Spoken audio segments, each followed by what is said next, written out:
All right, so we're at 2:02. Hopefully you all can hear me right now.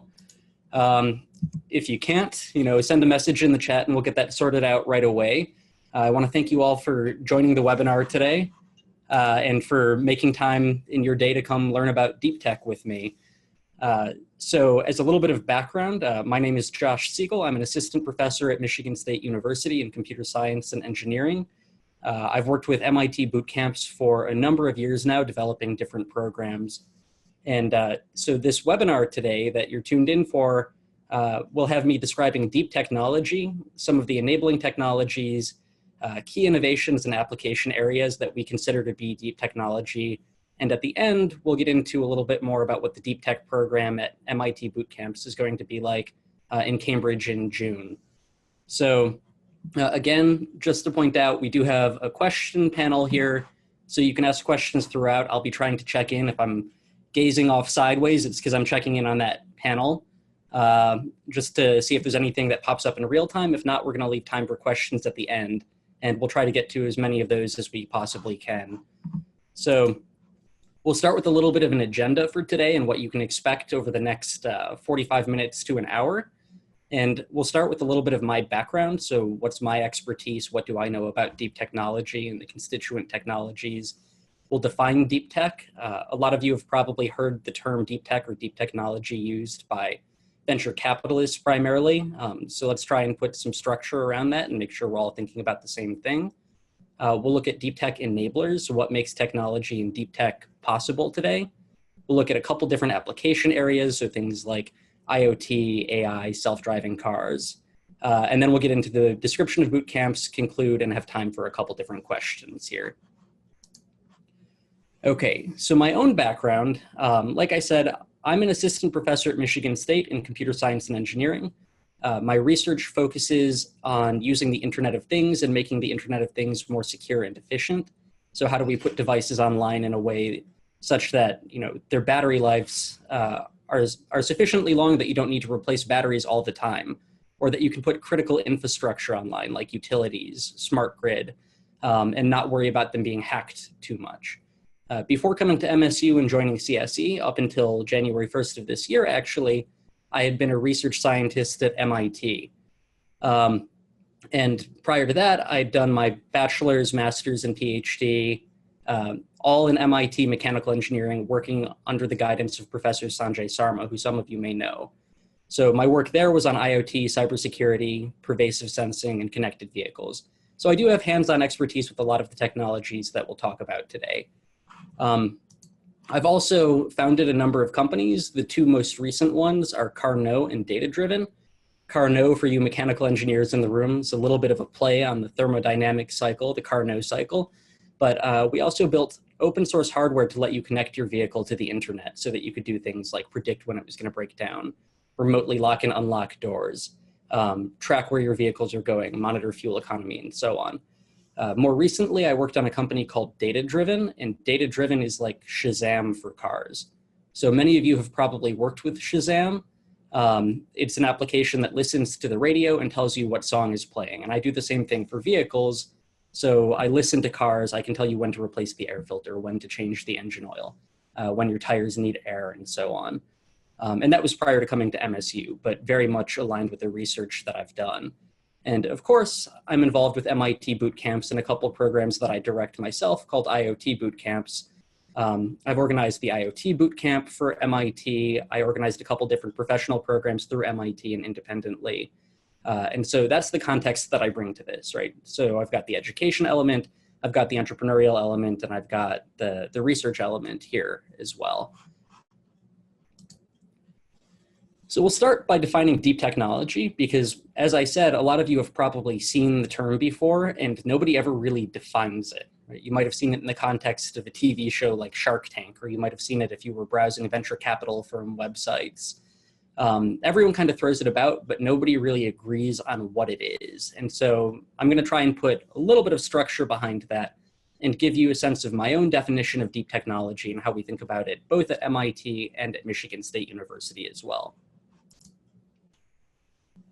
So I think it's pretty clear to everyone that the world is changing pretty rapidly right now.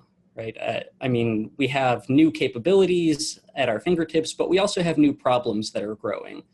And so we're facing emerging challenges that are both meaningful and significant in scale. They impact a large number of people. They might have a large number of dollars at stake when we think about these problems. And these are new problems that come about because of things like globalization or population growth or urbanization. So we face new classes of challenges.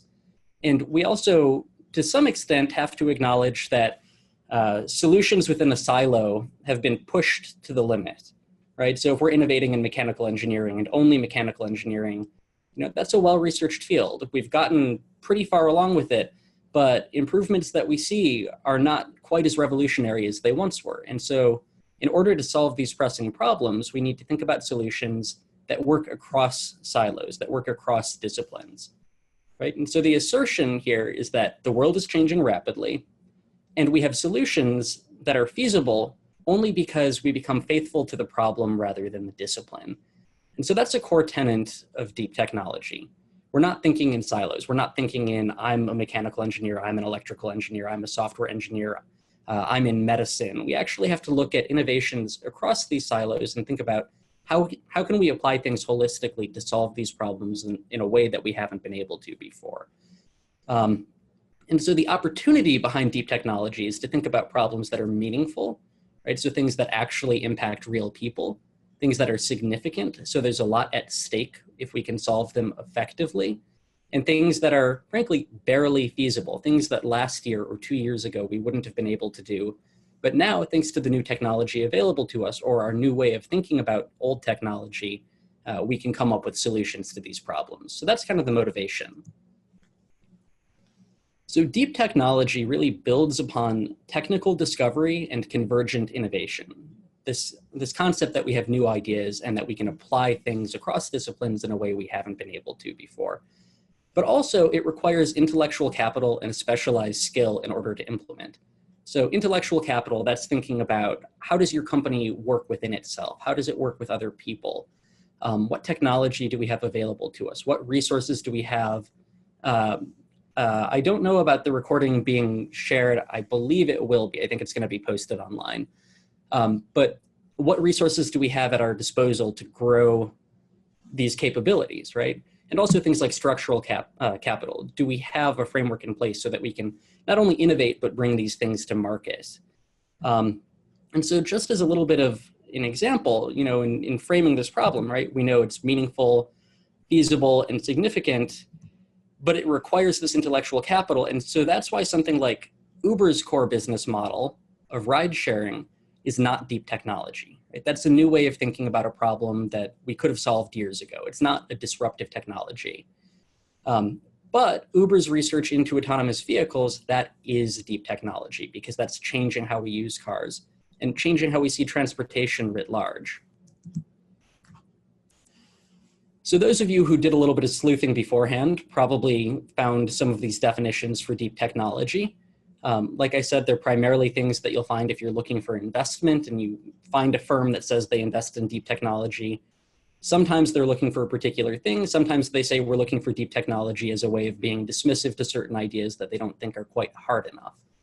Right? So if you go on Quora or if you go to these VC sites, you might find definitions like a set of cutting edge and disruptive technologies based on scientific discoveries, right? Or where engineering meets scientific discoveries, or a tangible discovery or commercialization with potential for world-changing impact.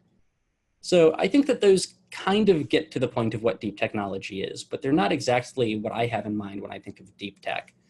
So my definition, and the definition that I bring to this MIT bootcamp program that we'll be teaching, is deep technology is something that is risky, hard, only recently possible, something that solves a real problem, and something that is not yet ubiquitous. A lot of these things become ubiquitous over time. And so that actually leads me to my next point about deep technology. So deep tech doesn't remain deep forever. And so technology, you've probably seen these plots before. This is like the Gartner hype cycle. Right? You have a technology trigger. What's the opportunity? What am I going to solve? What am I going to bring to market? How do I get people to adopt it? And you have this adoption cycle here too that shows, I can get early adopters, but at a certain point I need to get it to mass adoption. And if you get there, my assertion is that things start out as deep tech when they're really hard and they solve meaningful problems, but then they become high tech later. And eventually they just become technology. And so we think about how our perception changes for what problems are hard to solve today. What problems were hard to solve 10 years ago, and where are we now with that technology? And so if we were to teach another DeepTech Bootcamp in 5 years or 10 years, we'd hope that we wouldn't see any of the same topics, because deep technology trickles down and just becomes high tech and then technology. And I am watching the chat, and so we'll get to those questions too, right? So I think that deep technology, if we do it right, is something that one day becomes a basic need. You think about your life and you think about the things that you use and realize that you can't live without them. They just become so ingrained in how you operate. And so there's something called the Kano model, right? And the Kano model says that as we become accustomed to certain characteristics of a product or a technology, as technology gets better at meeting our expectations, as it gets better at meeting our basic needs, things like air conditioning, right? Eventually they just become necessities. They used to be luxuries, and now we take them for granted. And so the best deep tech is technology that starts out hard, where we can cross that chasm in terms of adoption here, and we just commoditize it. And so that's the background that we take when we think about deep technology, right? Something hard to do, requires intellectual capital, solves a real problem, and eventually it becomes boring. If it becomes boring, then we've done our job. So as I personally think about deep technology, as of April 2019, the here and now, my own definition of deep tech includes things like the Internet of Things, connected devices. We've got artificial intelligence, and some of you may say artificial intelligence has been around since the 1950s, and that's true. But we're only recently able to do it justice. The concept has been around. Now we have new capabilities on how we can implement this in products and services, how we can bring it to market, how we can scale it up. And it's not yet ubiquitous. And so that's one of the tenets of deep tech. We need to make it ubiquitous. Right? Things like robotic automation, that includes drones and self-driving vehicles. We've got virtual and augmented reality. So can we create secondary spaces in which we can work, play, reside? Context-aware cybersecurity, because the internet is a scary place right now. And we can use things like AI to make it smarter and more secure, and blockchain. So all of those are topics that we get to in the bootcamp coming up in June from the 15th to the 21st in Cambridge. But there are other deep tech areas as well, things like quantum computing or brain and conversational interfaces with computers, new modes of interaction with these smart devices. Things like smart utilities and infrastructure, connected cities, even things in healthcare like AI-assisted drug discovery. Those are all deep technology. So what makes deep tech possible? What are the things that enable this convergence of ideas across disciplines? So deep tech benefits from data, and pervasive sensing is one of the core tenets of deep technology. Pervasive sensing means we get information from devices anywhere, anytime, and we get it in abundance. So if you think about sensing and where sensing really started and where it is today, some of the earliest commodity sensors that you would be able to buy would be for car airbags. Those are accelerometers. They detect rapid deceleration. They inflate your airbag.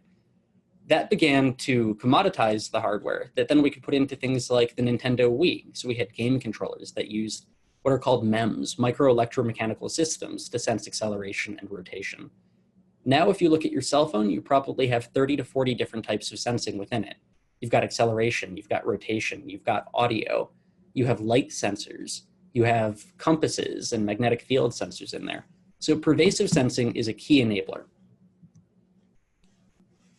Deep tech also requires advanced networking, and that's something that we're coming up upon right now. So we've got things like 5G, which is millimeter wave radios. Those are ultra low latency, ultra high bandwidth, and almost ready for prime time, although they're not quite there yet. So that's one of the topics that we'll dig into, exploring more in depth what makes 5G feasible and what the big challenges are to implementation.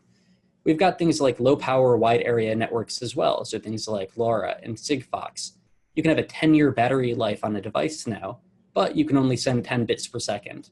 Still, for a lot of applications like forest monitoring, that's really useful. It enables a world of new applications.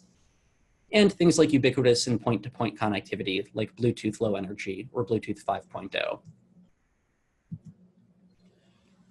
We also have changes in computing architectures. We've got things that make computing more efficient and that parallelize things. Right? So we've got CPU architectures that have high power cores, but also low power cores. And so new phones, when you buy them, they have ultra high power processors that can crunch through numbers really quickly, but they also have super efficient processors that do background processes so that you save your battery life. We have cloud computing, computing that's infinitely scalable over time and space. All you need to do is spend a little bit more money. And we have things like GPUs that do a lot of arithmetic in parallel, enabling things like neural networks. Power is another key innovation behind deep technology, and one that a lot of people don't think about because they're too busy thinking about the devices in their hands. But those have batteries. They need to run 24 hours a day too. And so we see things like lithium-ion batteries developing. We see ultracapacitors becoming more mainstream in the market. We see energy harvesting improving, things like solar screens on cell phones. We see vibration sensors that not only sense vibration, but actually convert that back into energy that your phone can use. Things like wireless power. So many of you probably have wireless chargers for your cell phone today, and even long-range, high-power wireless energy delivery. So those are key enablers where if you can't get the ultra-low power radio, maybe your battery can get better too. And so that's behind a lot of the innovations that we're seeing in deep tech. So deep tech also reaches out to touch the physical world with distributed actuators. Actuators are things that push back on the world, right? Sensors take information in from the environment. Actuators push back out on the environment. So there are things like tactors in the Apple Watch, and that taps your wrist when you get a notification on your calendar. But these are also being used in things like virtual reality. There are olfactory actuators that can make you feel like you're somewhere because it presents a sense of smell, like you're actually in another location. And obviously advances in things like deep and machine learning support deep technology as well. Things like transfer learning, learning a model on one set of data and then extending it to a new class.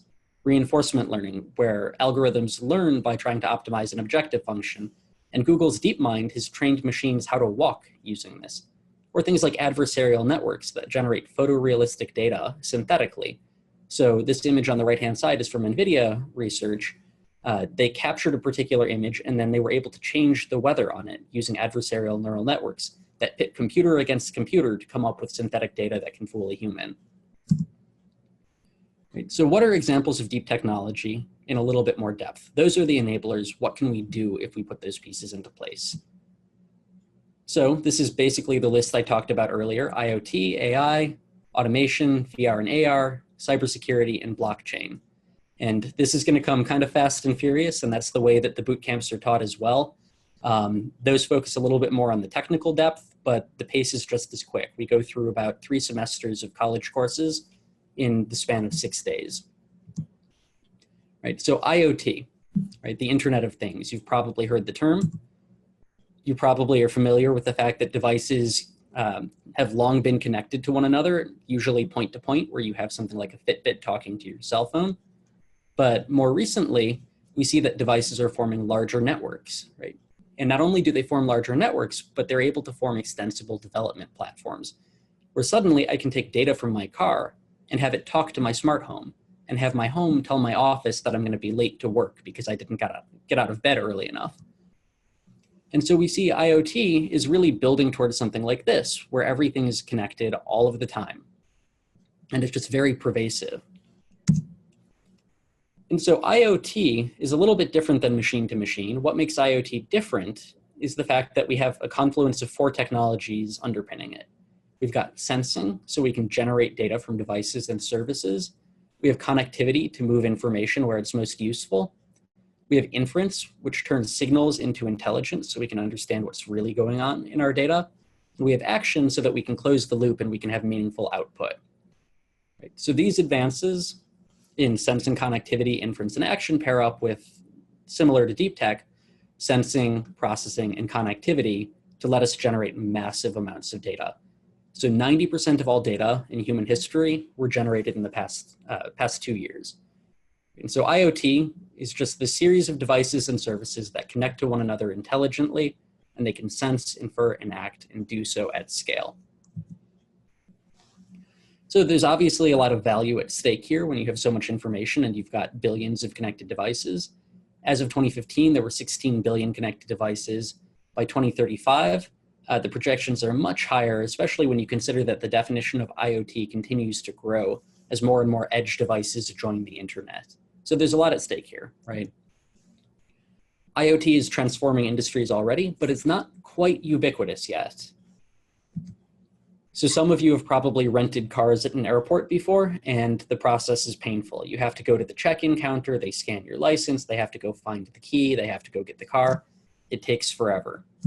One of the first consumer-facing IoT companies is Zipcar, and the way that they changed that paradigm was they put the keys and your driver's license online.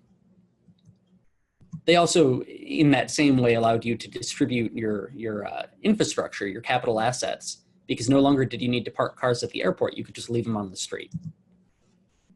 Slow transactions, things that are manually entered, you can automate using IoT. So we have EasyPass in the US for automatic toll collection. Some of you have probably gone to the gym and seen that it's massively underutilized and thought about how much that equipment costs. Right? So IoT lets companies like Peloton have a personal trainer work for 1,000 people at the same time. So you get real-time statistics updated while you're taking a class, and the trainer can call you out if you're slacking off, or put together a program just for you. IoT takes things that once were durable goods, like cars where we buy it and they stay the same for their whole lifetime, and it makes them malleable. We can upgrade the software now in things like a Tesla. And we can also move infrastructure. So why do we need an electrician to move a light switch when we can put that on the internet and move lights without rewiring? Told you this was going to be fast. We're going through a lot of things right now, but now we're getting into artificial intelligence. And so the key tenet of AI is that it distills information into insights that we can use to inform people and processes. And so some of you may be familiar with at least apocryphal tales of John Steinmetz at the Ford factory. But the idea behind this is that Steinmetz could listen to a machine like a generator and tell you what was wrong with it and mark what's wrong with it with an X with a piece of chalk, right? And so AI is basically automating what Steinmetz could do, listening to a machine and telling you only the things that you need to know, taking that huge bulk of data and turning it into the actionable things. Right? And so data scientists try and emulate what Steinmetz did. They try and find the signal within the noise. It's like tuning an old-time radio. And deep learning is one of the technologies behind AI that you've probably heard about. Right? So AI is just this concept that we can automate a lot of human intelligence tasks. Some of them are easy, like playing chess. Some of them are hard, like self-driving. Deep learning does this in a way that's inspired by biology. So it creates this series of neurons or perceptrons. Perceptrons take input data. They learn how to process that data, and they spit out an output that just says 1 or 0. And you can build up these more and more complicated networks to figure out the implications of the data that you look at and what to do in response to it. So an example I like to give of how deep learning learns is this example of separating cats and dogs, right? So if you ask a person, is that a cat or a dog? By and large, they're going to be able to do it. But there aren't really good rules that tell you what's a cat and what's a dog and how to differentiate the two. It turns out people learn these rules by observation. These are called latent rules. They're never expressly stated to you, but through observation and context, you eventually figure out whether it's a cat or a dog. And so a computer looking at this picture might say, okay, I've got it. All cats are black, all dogs are beige, all cats have yellow eyes, all dogs have brown eyes. Cats always have their tongues out, right? And dogs don't. And cats have stubby faces and dogs have long snouts. But if you look at these two pictures, that's not enough to understand your full worldview. And so what a neural network in deep learning really does is looks at billions and billions of different samples and figures out, okay, what do I have in common between this set, right? And what do I have in common among this other set? What are the features that are invariant? And so if you look at another picture, you might be able to strike out all cats are black, all dogs are beige, or that all cats have yellow eyes and all dogs have brown eyes. But you can add new features. Things like cats tend to have pointy ears, while dog ears are floppier. And the more you do this, the better your rules become. And yeah, you can't fit 100% of the time. But over time, that's how things like neural networks can learn to recognize a face or lane markers on a road. You feed it lots and lots of information, and then these latent rules come out. Right? So the way that these AI networks work, the way that deep learning really works, is by using these perceptrons, like I talked about. They're basically digital neurons. Those are the Lego bricks that you build entire networks around. They're just like synapses. They have an activation function. They see something and then they respond in some electrical way based on what it sees. And we can network these things together, these threshold logic units, to approximate the solution of really, really complex problems.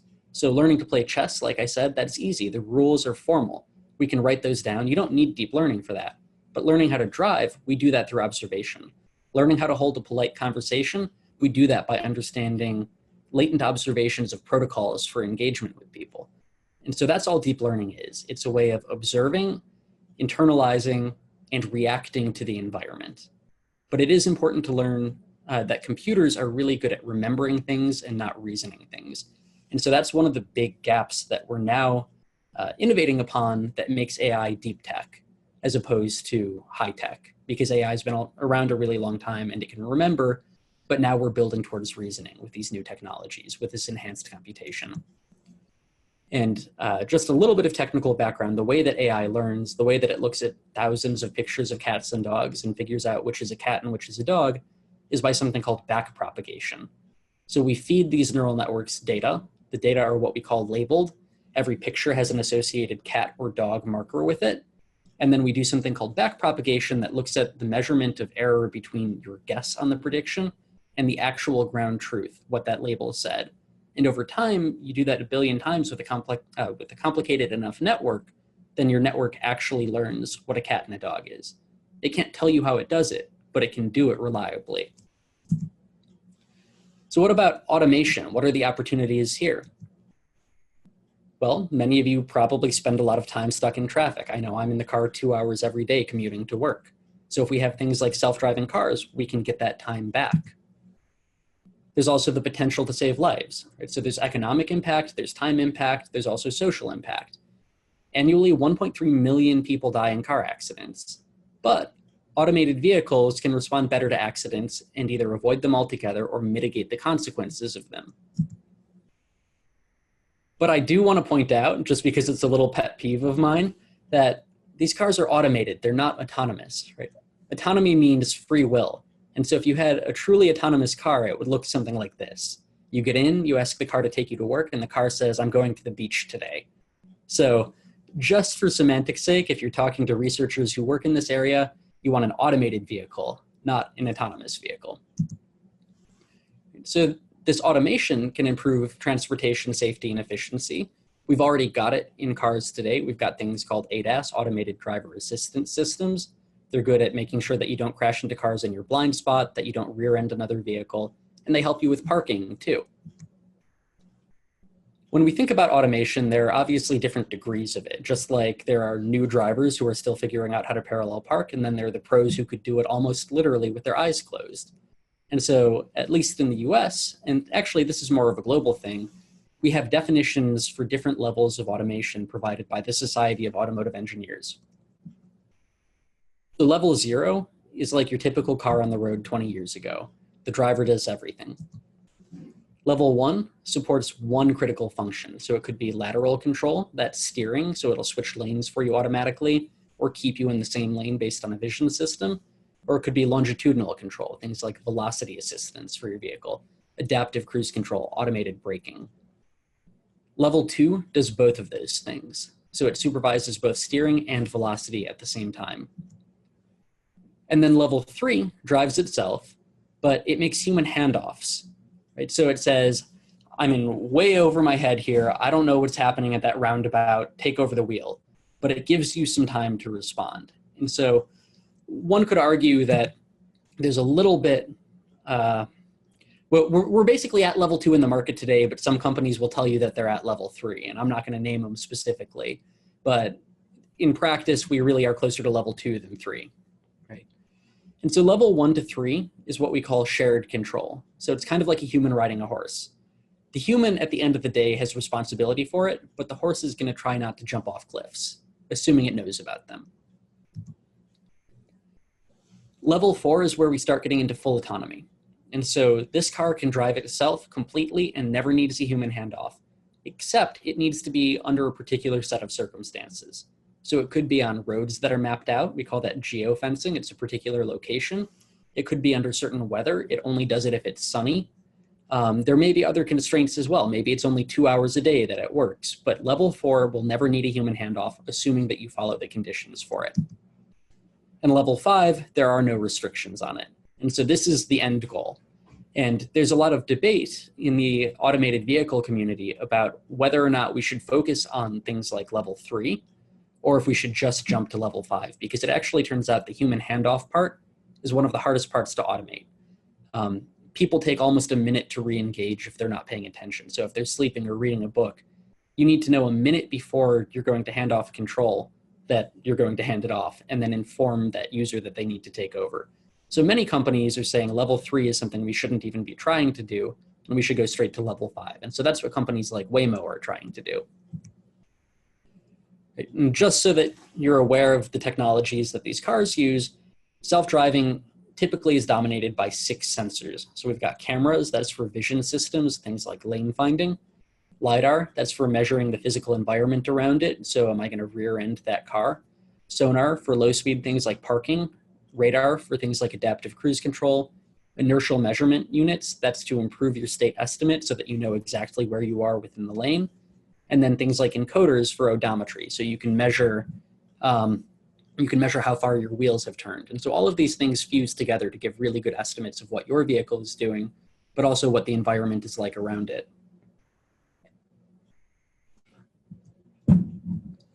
So obviously there are a lot of implications if we can create fully autonomous vehicles. We could have things like housing in the suburbs become the preferred way for people to live, right? You don't have to worry about your commute anymore because now your car drives you into work. Your car could become your workspace. And there are social implications as well. Things like we can get parking lots back for land that we can reclaim for other purposes. So if you were to take all of the parking spots out of LA, you could actually get 200 square miles back. Think about what you could do with that. Think about the parks you could put in, the schools you could build there, the libraries you could put there. This space can be way better used because we designed society around cars because we have to. But with automated vehicles, we won't anymore. And obviously, these things are not standalone. They don't operate in a vacuum, and so they need infrastructure. And so that's where the concept of things like smart cities comes into play. Connected infrastructure, things like sensor networks that can understand weather patterns and traffic patterns and where people are walking and what the pollution is like and optimize everything in real time. And so I would say I think we're entering the era of automotive mobility 3.0. So we had the assembly line with Henry Ford commoditizing vehicles. We had the Toyota production system, that's mobility 2.0, that's creating cars in a more efficient way. And now we're entering the world of mobility 3.0, where we might ask, do we even need a car, or do we need a car in the same way that we used to use them? So all of this is feeding towards 4 potential states of future mobility, things that are highly utilized and fully autonomous. So that could be Waymo, where you don't own your car, you actually subscribe to a service that picks you up, drops you off at work, and then that car goes along and picks someone else up. We have things like Cruise, where you do own your own car, but it's fully automated. We obviously have continued business as usual, where we own and operate our own vehicles. Or there's also the element of shared mobility, where the cars don't really do that much for you. So that's something like Zipcar. And just to give a little bit of context here on why there's such a market opportunity, this is the relative cost of all of these different models when you think about it on a per mile basis. So today it might cost me $1 per mile to drive my vehicle. But if I hop into a shared Waymo vehicle, it might be 31 cents per mile. So that enables more mobility for more people in more places. And that's really going to be the root of a lot of social and technological innovation as well. We've got things like virtual and augmented reality. Some of you may have worked with systems like these already or seen them. The idea behind virtual reality is that we create synthetic interactive environments. We can put on a headset, and we can walk around and we feel like we're somewhere else. And it's not totally convincing yet, but the technologies are in place that make it a lot more convincing than it used to be. So this is not like the Virtual Boy that Nintendo put out in the 1980s. This is almost convincing when you use a professional headset right now. But beyond virtual reality, there's also something new coming out called augmented reality. And augmented reality takes the real world and overlays virtual elements into it. It might use things like the IoT to overlay sensor data in real time so that you know how hot that tray you took out of the oven is before you touch it. So these are just some examples of how you might see this data visualized. And in the lower right-hand corner, you actually see a project that Team Bears did at the 2017 IoT Bootcamp at MIT. So they created this game that took sensor data from an IoT device and used this visual code, it's called a fiducial, to project augmented reality onto a video of the real environment. In the upper right-hand corner, you see something from a company called Magic Leap, and that's a virtual interface overlaid in the real world so that you can check your email while you're walking, which doesn't seem like a good idea to me, but someone thought it was a good idea.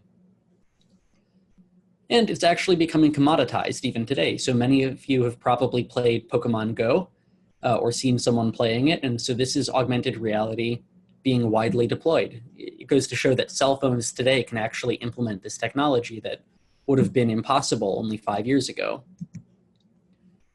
Setups can use something called inside-out or outside-in tracking. Outside-in tracking tends to be more accurate, but it requires that you set up infrastructure. That's something like the HTC Vive. So you put up trackers in the corner of your room. It's constrained to a particular environment, and then the headset localizes itself using those trackers. Inside-out tends to be less accurate, but a lot less expensive, easier to deploy, and usable in different environments. And so that's just a camera attached to the headset, and it uses optical flow to figure out where you are within the room. The market is quickly saturating. So it started really getting commoditized with Google Cardboard, which is exactly what it looks like. It's a cardboard box you put your phone in. It uses those IMUs, those MEMS sensors we talked about earlier, to localize itself and figure out its orientation. Then the HTC Vive was introduced. There's the Oculus Rift, and then even PlayStation has a VR headset right now. And there are accessories that continue to improve immersion, things like tactile vests, so that if you're playing Call of Duty, Modern Warfare, or whatever the VR equivalent is, you feel like you're there. You feel the good and the bad, right? There are treadmills so that you can actually walk and it tracks where you're walking in VR. There are centimeters so that you can smell like you're there. And you can have surround sound so that you can localize yourself using audio as well. There's not been a lot of research around taste in VR. I personally think that might be a good thing, but I'm sure that someone is working on it and they just haven't published it yet. And augmented reality is not too far behind, although there are only two major players here right now. There's Magic Leap, which was backed by Google, and then there's a Microsoft HoloLens. And if you get the opportunity to try these out, these are really remarkable pieces of technology, well worth testing. Right? There's also cybersecurity. We talked a little bit about that. The reason that I bring it up in the context of this lecture, but also that we talk about it in the context of the class, is that security is a big impediment to a lot of startups. And so we'll be talking about entrepreneurship and how you build things, how you deploy things, how you do things in a way that is scalable and safe. Right? And so security is a huge impediment to things like deploying apps and services. If you share PII, personally identifiable information, you lose user trust, you lose your customer base, and nobody's going to invest. For IoT, you're putting sensitive data on the internet. It turns out you can actually determine who's driving a car by looking at how they move their foot on the gas pedal. Right? And so things that we might not think about as being sensitive are actually more revealing than we might be aware of. And so we need security to protect that information. Things like AI. 2 weeks ago, there was a company that demonstrated an attack on Tesla where they put stickers on the road and got it to switch lanes. So adversarial networks can undermine your AI-based product, and it could be catastrophic. Things like human-machine interfaces, you can steal credit card data very easily. And obviously, like I said, things like self-driving cars too. And so where cybersecurity meets deep tech is an area that I actually did my PhD in. And it's saying we're connecting more and more devices to the internet, but in so doing, these devices are getting less and less expensive, and that means that they have less and less computational capability. they're what we call constrained systems. They don't have a lot of RAM, they don't have a lot of CPU. And so the crux of it is you can ask a device like this to do something dumb, and it does it. And there are billions of these out there now, literally billions with a B. And they're controlling things like steel forges. They're controlling things like power grids. And so that doesn't seem like a good idea. So the solution here is that you can do something called cognitive modeling. And so we'll go into this in the bootcamp in some depth. But the idea is, if I give you a box with a frozen pizza in it, and the box says, put it in the microwave for 210 minutes, you're not going to do it. You understand what a pizza is, you understand what a microwave is, and you understand that that's too long to cook it for, because you understand the interaction between these things, and you understand your goals. And so it turns out you can actually use AI and what we call data proxies, which is like a fancy resource-efficient digital twin. You can use those techniques to make things like factories safer. And so this is work that we did on a factory where we had a voice-activated robotic arm. We gave it context limit. So we put the arm in a virtual factory. We said, here's the safe plane of travel for the arm. And when we give it a command, just like thinking about that pizza in the microwave, right? This thing in the cloud tests out the command and says, does that do what I thought it would? Is that outcome safe? And if it's not, then it blocks it. It realizes that it can't do it, and then it proposes an alternative that actually is safe. The other element of this cognitive aware security, of this advanced cybersecurity, is thinking about how we put devices in a position to create negative unintended consequences. And so in my own home, about 2 years ago, I had a smart lock on my door. I had an Amazon Echo in front of my TV, and I had a webcam connected to the internet. And this was before the Mirai botnet came out. And those of you who don't know, Mirai lets you actually take control over things like webcams over the internet. It uses SSH or Telnet or default passwords, but it compromises these devices and gives someone else full access to it. And we realized, after thinking about this setup, all of these independently are great. A webcam improves security, a smart lock improves security and convenience, the Echo improves convenience. But you can form an attack where someone who hacks the webcam can talk through the two-way audio of the webcam, tell the Echo to unlock the door, and then the door unlocks. And what's worse is they can actually, taking advantage of the sensor capabilities, do this ultrasonically so that I can't hear the camera making the request. So you could make an ultrasonic request to turn off acknowledgement on the Echo and then tell it to unlock the door. So it's a real threat. It's not something you really think about when you put these devices into your home. And so where cybersecurity comes in is this idea of data source matters. Just like when you read the news, you want to know where it comes from. It turns out you can actually do this with connected devices. There's a technique that spies used to use called steganography. It's a way of embedding data in another form of data that's almost completely hidden. And so there's a lot of work going on around this right now. And so this is out of a paper that will be published in IEEE Security and Privacy next month. And it's about how do we embed metadata and basically say what device output this audio into whatever signal output we create from this webcam so that then we can block it. That way, my webcam can't unlock my door if someone compromises it. We build a new air gap using advanced cybersecurity. And the last element we'll get into really briefly, and then I'll wrap up with some details of the program, and then we'll give time for questions, is blockchain. Blockchain is basically a distributed ledger. It's distributed across a network of multiple different computers. There are a couple different elements to it. There's a record-keeping system that's write-only, so you can't delete or modify blocks. There's cryptography to make sure that your blocks, at least nominally, are secured. There's consensus, so the blocks need to agree with each other to make sure that things haven't been mutated or changed. And then there are things like shared contracts, right? So that everyone has a common understanding of what's written to the ledger and what it means. And so that enables things like digital contracts, where you can write and digitally sign the contract, and it's executed only if certain conditions are met, or things like blockchain-based payment, things like Bitcoin or Ethereum. Really briefly, other deep tech areas, things like quantum computing. We won't get into it too much in the boot camp, but it is a fascinating area for exploration. Instead of bits that are 0 or 1, we look at quantum states. We do this by observing controlled particles. and that changes fundamentally the way that we implement computing algorithms. So now we can solve problems that are computationally hard.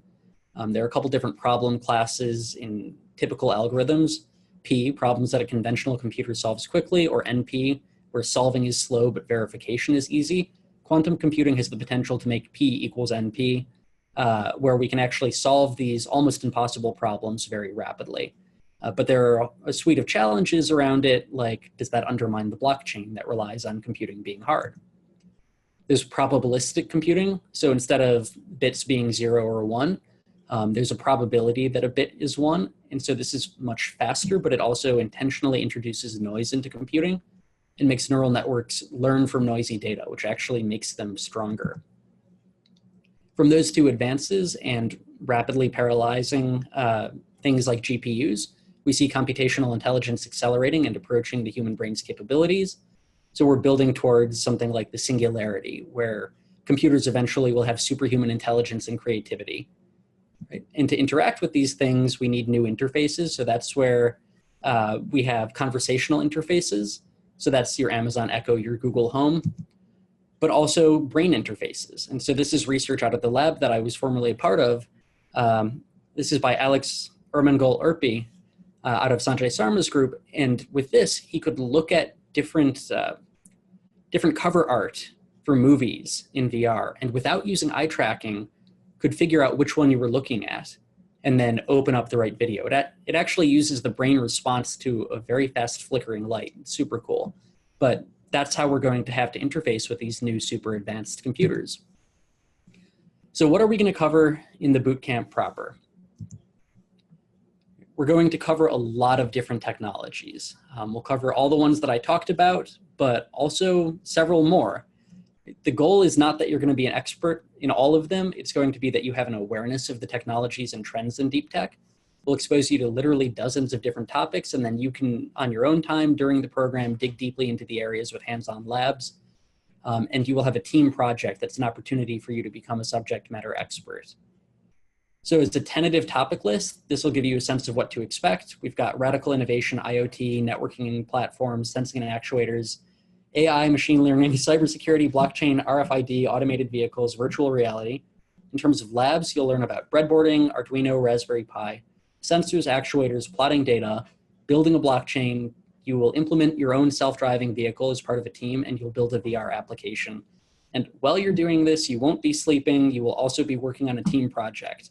So writing an elevator pitch for a potential company, doing an executive summary, creating a final pitch, and demonstrating a prototype of your most critical technology. We have a number of great speakers lined up.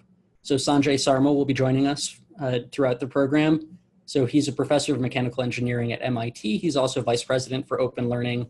He founded the Auto ID Labs and helped to standardize RFID and create IoT. We have Fadil Adib joining us. He's a professor or an assistant professor at the MIT Media Lab. He does fascinating work with wireless perception, networking, and sensing. And his research was actually the focus of an entire episode of The Big Bang Theory. We have Brian Subarana, who's now the director of the MIT Auto ID Lab. He's a research scientist at MIT. He's a lecturer at the Harvard Extension School, and he works with RFID, blockchain, conversational commerce, and AI. We have Surtesh Karaman coming in. He's an associate professor in aero-astro at MIT. He works with robotics and automated vehicles and co-founded Optimus Ride. And we have Georgios Papas coming in. He's an expert and published author in VR and AR using Unity. He's developed a number of different games. He works at the Open University of Cyprus, and he's a PhD candidate at NTUA in Athens right now. He graduated the 2017 IoT Bootcamp, and he and I are now working on a couple different papers together on self-driving vehicles and VR. So in conclusion, right, coming back to that definition, deep tech is risky, hard, only recently possible, solves a real problem, and is not yet ubiquitous. It's enabled uniquely by advances in sensing, computation, networking, energy storage, and artificial intelligence. Deep tech solves a range of different problems. And if we're doing things right, deep tech eventually becomes boring. The summary of the program at MIT in June is that it's going to be true to mens et manus, Latin for mind and hand, which is the school motto. Students will get their hands dirty working with deep tech. And the pace is similar to this presentation, but the technical content is going to be much deeper. So now we've got about 9 minutes for questions, and I'm going to come back to this panel here. So if you have other questions, please submit them. Okay, so we've got, I'm learning how to use this panel right now.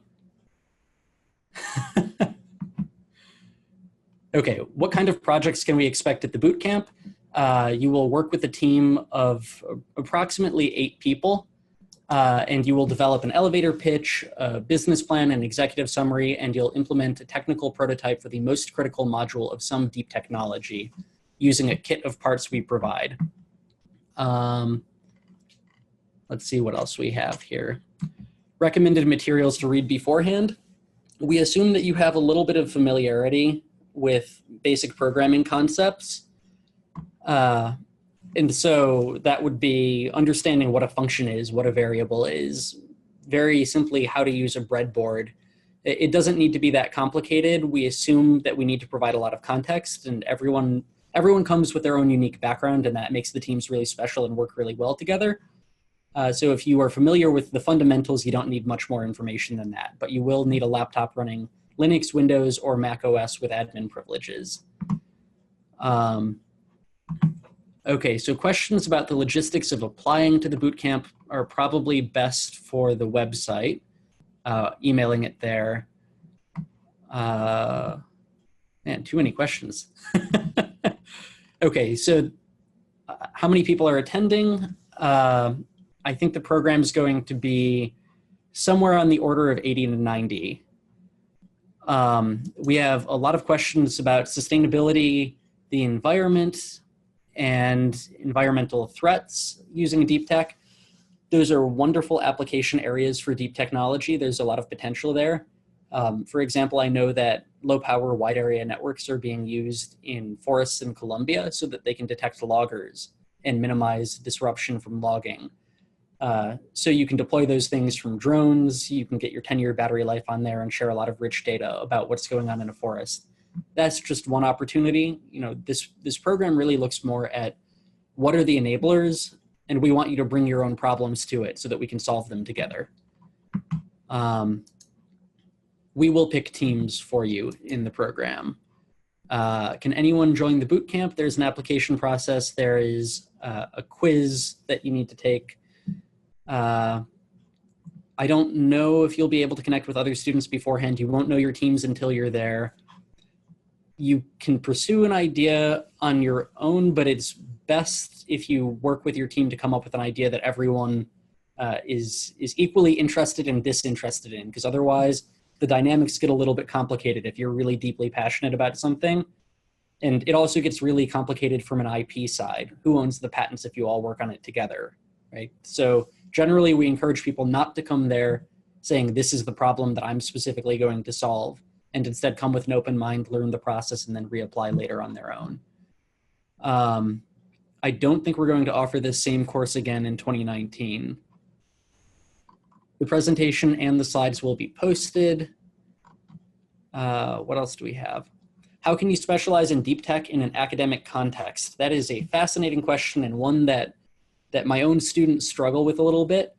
And it comes back to the opening of the presentation where I said, and this is sage wisdom from Professor Sanjay Sarma, who imparted it on me, and now I'm sharing it with you: be faithful to the problem, not the discipline. In academia, depending on where you are, you may be boxed into a particular program, and that's not how the world works these days. So learn, read, follow things outside your own discipline, implement them. That's how we solve the problems in the best way. Right? We draw across disciplines and take the best of all worlds. Okay, I think that largely answers the questions that we have here. Okay, question about quantum computing and AI and probabilistic computing. That's going to totally reinvent the way that we think about it right now. Neural networks are going to be implemented very differently, but there's also things like neural compute engines that are basically hardware neural networks. MIT's done a lot of work with that. They've also done work on light-based neural networks, but I think that the concept of a threshold logic unit or a perceptron is going to be functionally different when you implement on different computing environments. Okay.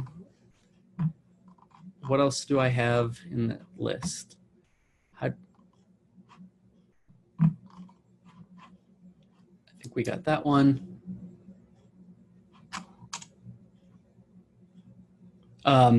If you come to the DeepTech program, you will be able to tour around the campus on your own time. Oh, there are questions in the chat too. 5G and 6G. We will cover 5G in the program. We mentioned it briefly here. We'll talk about the challenges of millimeter wave, and we'll separate hype from reality. What is 5G promising to do, and what is it actually doing? And it actually turns out that the 5G phones that are for sale today are either proprietary standards owned by the network, so they're not true 5G, or they're a blend of 4G and 5G because we don't have the right type of antennas in the phones just yet. In terms of AI, we don't have a lot of hands-on during the program. You will be able to implement it on your own.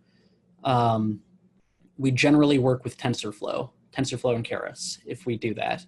But if your project for your team requires AI, it's up to you what toolchain to use. We go over the fundamental concepts of it, but the self-driving car race, that's OpenCV functions for the most part. In terms of online resources to get prepared for the bootcamp, obviously MIT Open Learning has a lot with edX. They've got a ton of programs on developing software for microcontrollers. They've got a professional ed program on IoT. But also there are tutorials on SparkFun and Adafruit, and those are remarkably good for providing the background you need to get up to speed with the hardware we'll be using. We'll be working with Arduino, we'll be working with Raspberry Pi. If you know SSH, you'll be a step ahead. But everyone's gonna get their hands dirty doing everything. So there's gonna be software, there's gonna be hardware. We'll probably have a couple 3D printers on site. There actually was a question about 3D printing and additive manufacturing. That is deep technology. We're not going to go into it very deep in the program, but I think it's another major disruptor. The boot camp is 6 days. You will provide your own accommodation during the boot camp. Okay, any other pressing questions? All right, well, thank you all for attending. Hopefully you learned something and had a little bit of fun. And I hope to see many of you in Cambridge in June.